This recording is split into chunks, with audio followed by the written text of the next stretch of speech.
বন্ধুরা, আবার চলে এলাম তোমাদের সামনে একটা নতুন ভিডিও নিয়ে। আজকে আমি তোমাদের সাথে শেয়ার করব। দেখো, অনেক পুরনো শাড়ি থাকে বা আমাদের ঘরে অনেক পুরনো পুরনো কাপড় থাকে, যেগুলো ইউজ করে করে একদমই খারাপ হয়ে যায়, কিন্তু সেগুলো ফেলে রাখলেও অনেকটা জায়গা অকুপাই করে। তো আজকে আমি তোমাদের সাথে শেয়ার করছি এই একটা শাড়ি দিয়ে দুটো আইডিয়া। আশা করব আজকের আইডিয়াগুলো তোমাদের খুব ভালো লাগবে। প্রথমে দেখো, শাড়ির আঁচল থেকে আমি দুটো পিস কেটে নিয়েছি। কোনো মেজারমেন্ট তোমাদেরকে বললাম না, তোমরা তোমাদের ইচ্ছে মতন মেজারমেন্ট নিতে পারো। এখানে দেখো আমি কিভাবে স্টিচ করে নেব। শুধুমাত্র দুটো পিন লাগাবো, এখানে বল পিন লাগাবো। দুটো কাপড়কে সমান করে রেখেছি আর স্কেল দিয়ে 2 ইঞ্চি বা 1.5 ইঞ্চি দূরে দূরে আমি লাইন টেনে নিয়েছি। আর এখানে নিয়ে নিয়েছি অনেক পুরনো কাপড়, যেগুলো হয়তো আমি কাউকে দিলে সেগুলো হয়তো কেউ পরবেও না। সেই রকমের কাপড়গুলোই দেখো আমি নিয়েছি, আর এইগুলোকে আমি এইভাবে লম্বা লম্বা করে কেটে দিচ্ছি। তো দেখো, আমরা বাজার থেকে অনেক দামি দামি জিনিস কিনে আনি, আমাদের বাড়িতেই যে পুরনো জিনিস আছে সেইগুলো দিয়ে আমরা কিন্তু নতুন কিছু করে নিতে পারি। আর এবারে দেখো আমি এইভাবে এটাকে লম্বা লম্বা করে কেটেছি। আর এখানে আমি সেফটি পিন, শুধুমাত্র একটা সেফটি পিনের হেল্প দিয়ে তোমরা এটা কিন্তু সুন্দর করে তৈরি করতে পারো। কোনো বুনার ঝামেলা নেই, কোনো কিছু ক্রুশের কাজের নেই, কিছু নেই। যারা সেলাই নাও জানো তারাও কিন্তু ইজিলি করতে পারবে। দেখো, এইভাবে আমি যেখানটা 1.5 ইঞ্চি করে জায়গা রেখেছিলাম সেখান থেকে আমি কাপড়গুলোকে ঢুকিয়ে দিচ্ছি। তোমরা তোমাদের ইচ্ছে মতন একটু দূরে বা সামনে রাখতে পারো, যাতে এটা এরকম করে ঢুকালে কি হবে, তোমাদের এই যে ম্যাটটা বানাচ্ছি এটা একদম সফট হবে। তো দেখো, এই পুরনো কাপড়গুলো অযথা পরেই থাকে, আর এইগুলো আমরা কোনোভাবেই ইউজ করতে পারি না। তো দেখো, সব জিনিস পোছা করতেও ভালো লাগে না, সেই জন্য তোমরা এটা ইউজ করতে পারো। এতে কি হবে, তোমাদের জিনিসটা কিন্তু খুব সফট হবে। আর আমি যেরকম দেখাচ্ছি এরকমের তোমরা বড় সাইজেরও করে নিতে পারো। তো দেখো, আমি পুরো কাপড়গুলো পুরনো কাপড় ঢুকিয়ে দিয়েছি আর একদম সফট হয়েছে এটা। তো এবারে দেখো, এক্সট্রা যেগুলো আছে সেগুলো আমি কেটে নেব। তার আগে আমি দুটো এরকমের কাপড় কেটে নিয়েছি। যে কোনো কাপড় তোমরা নিতে পারো, শাড়ির কাপড় নিতে পারো বা যে কোনো কাপড় নিতে পারো। এটা আমি বর্ডারের জন্য ইউজ করব। প্রথমে কি করব, এক্সট্রাগুলো কেটে বাদ দিয়ে দেবো। এটা দেখো, একটা ছোট বাচ্চাও করতে পারবে, এতটা সহজ।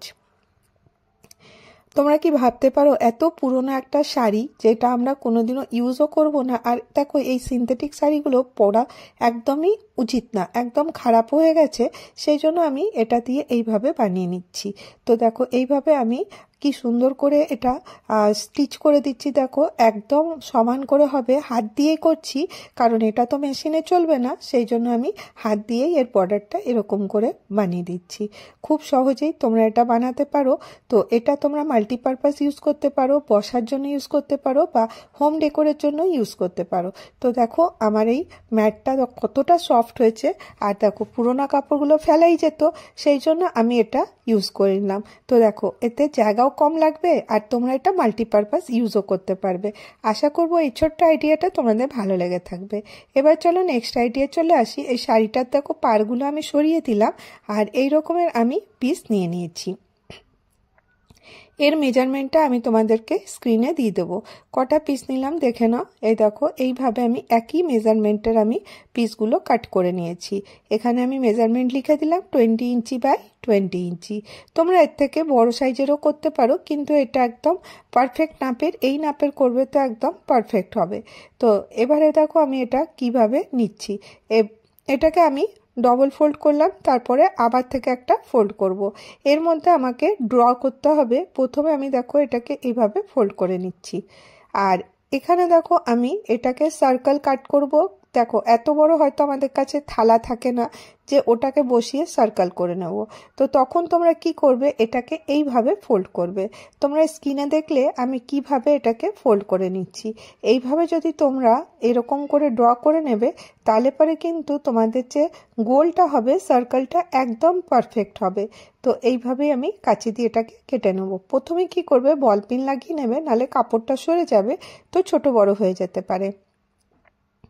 এইভাবে দেখো, কাঁচি দিয়ে কেটে নিচ্ছি। কতটা সিম্পল আর এই রকমের দেখো জিনিসগুলো বাজারে কিন্তু আমরা কিনতে পাই, আর ওইগুলো কিন্তু অনেকটা দাম নেয়। তো বাড়িতেই যখন জিনিসগুলো পড়ে আছে তো করার চেষ্টা করা উচিত।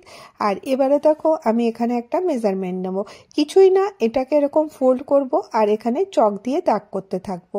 তোমরা চক দিয়ে করবে, কারণ এটা তো আমি ইউজ করব, তাই এখানে মার্কার ইউজ করলাম না। তো হয়তো তোমাদেরকে ভিডিওতে দেখতে একটু অসুবিধা হবে, একটুখানি তোমরা মানিয়ে দেখে নিও। কারণ এই দেখো এইভাবে ফোল্ড করব, আবার একটা লাইন দেব, যেভাবে যেভাবে ফোল্ড করব সেইভাবে আমি লাইনটা দিতে থাকবো। এখানে আমি অনেকগুলো লাইন দেখো দিচ্ছি টেরা করে। আর তারপরে দেখো এরকম একবার এইভাবে ফোল্ড করে একবার ওইভাবে ফোল্ড করে এরকম করে পুরোটার মধ্যে আমি এরকমের দাগটা দিয়ে দেবো। এইভাবে দিয়ে দেবে, দেখবে একদম ফুলের মতন এই শেপটা চলে আসবে। এইভাবে দেখো পুরো দাগটা দিচ্ছি, পরে আমি এটাকে ডার্ক করে তোমাদেরকে দেখিয়ে দেবো। এখানে আমি পুরো দাগটা দিয়ে নিলাম, আর দিয়ে নেওয়ার পরে এখানে দেখো ডার্ক করে তোমাদেরকে দেখিয়ে দিচ্ছি। আর যখন এটা আমি সেলাই করব তখন তাহলে তোমরা ইজিলি বুঝে যাবে যে আমি কোথায় কোথায় এখানে দাগ দিয়েছিলাম। তো এইভাবে দেখো অপরটাতেও এইভাবেই দাগটা দিয়ে নেব। দুটো পার্টে আমাকে এরকম করে দাগটা দিয়ে নিতে হবে। এইভাবে গোল করব, আর যেখানে যেখানে দাগ নেই সেখানে সেখানে দাগটা দিতে থাকবো। তো চলো আমি তোমাদেরকে সেলাই করে দেখিয়ে দিই। এখানে মেশিনের কাছে চলে এসেছি। এখানে একদম একটু 1 সুত মতন কাপড় নিয়ে আমি এইভাবে সেলাইটা করব, একদম পাতলা করে। আর যেখানে যেখানে লাইনগুলো ড্র করে রেখেছিলাম ঠিক সেখানে সেখানেই আমি এই স্টিচটা করে নিচ্ছি। দেখো এইভাবে পুরোটাতে এরকম করে স্টিচটা করে নেব। করে নিলেই তোমরা দেখতে পাবে এর শেপটা কিরকম হয়েছে। জাস্ট একটা ফুলের মতো শেপ হবে, তাহলে পরেই হয়ে যাবে। এইভাবে এটা যেরকম করে করছি অপরটাও সেরকম করেই কিন্তু আমাকে সেলাই করে নিতে হবে, একদম পাতলা করে। দেখো তোমরা বুঝতে পারছো যে আমি কিভাবে ড্রটা করেছিলাম আর কিভাবে আমি এটা সেলাইটা করেছি। এইভাবে দেখো সেলাইটা করে নিয়েছি, এটা রেডি আছে। এখানে আমি অপর একটা কাপড় নিলাম, কারণ দেখো এই শাড়ির কাপড় তো এটা কিন্তু অনেক পাতলা হয়, সেই জন্য আমি উপর থেকে আরেকটা কাপড় নিলাম আর ওরই মেজারমেন্টে এটা আমি কেটে নেব। এইভাবে বসাবো আর এখানে বল পিন লাগিয়ে দেবো, তাহলে কাপড়টা তো সরবে না, তাহলে ইজিলি এটাকে কেটে নিতে পারবো। তো চলো এটা কেটে নিয়ে আমি চলে আসি। এইভাবে দেখো আমি এটা রেডি করছি, হয়ে গেছে। আমি এটাকে এবারে এক্সট্রা যেটা থাকবে সেটা আমি কেটে বাদ দিয়ে দেবো।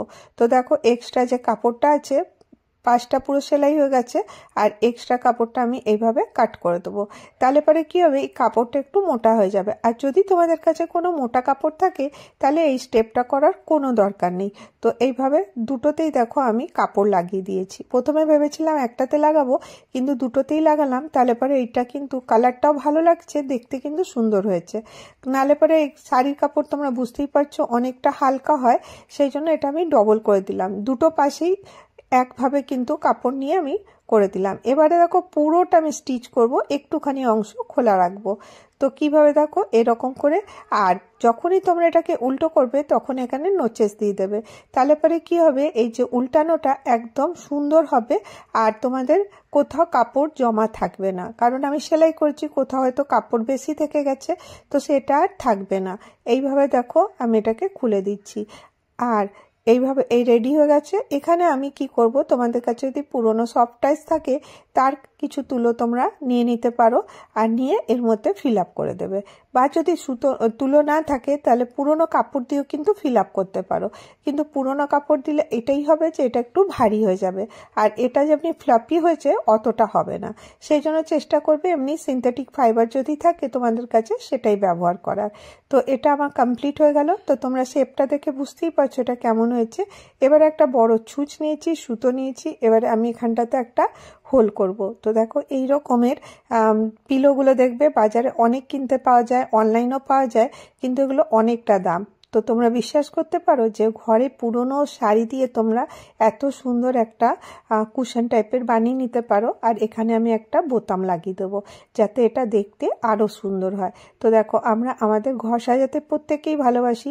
তো যদি পুরনো শাড়ি দিয়ে, পুরনো কাপড়গুলো যেগুলো ওয়েস্ট আছে সেইগুলো দিয়ে যদি সাজাবার জিনিস তৈরি করে নেওয়া যায় তো কতটা ভালো হয়। তো দেখবে শাড়িটা যতটা সুন্দর থাকবে, কাপড়টা আমাদের যতটা সুন্দর থাকবে, আমাদের ডিআইওয়াইগুলো কিন্তু অতটাই সুন্দর হবে। ফাইনাল লুক দেখে নাও কেমন লাগছে। আজকে আমি দুটো এটিও শেয়ার করলাম। তো যদি তোমাদের ভিডিওটা ভালো লাগে তাহলে একটা করে লাইক করে দিও, আর যদি অনেক ভালো লাগে আর তোমরা যদি চ্যানেলে প্রথম এসেছো আমার চ্যানেলটা সাবস্ক্রাইব করে নিও। আর আমি চেষ্টা করব তোমাদের জন্য নতুন নতুন ভিডিও নিয়ে আসার। আজকের ভিডিও এখানেই শেষ করব, আবার দেখা হবে নেক্সট ভিডিওতে। ভালো থেকো, সুস্থ থেকো, বাই বাই।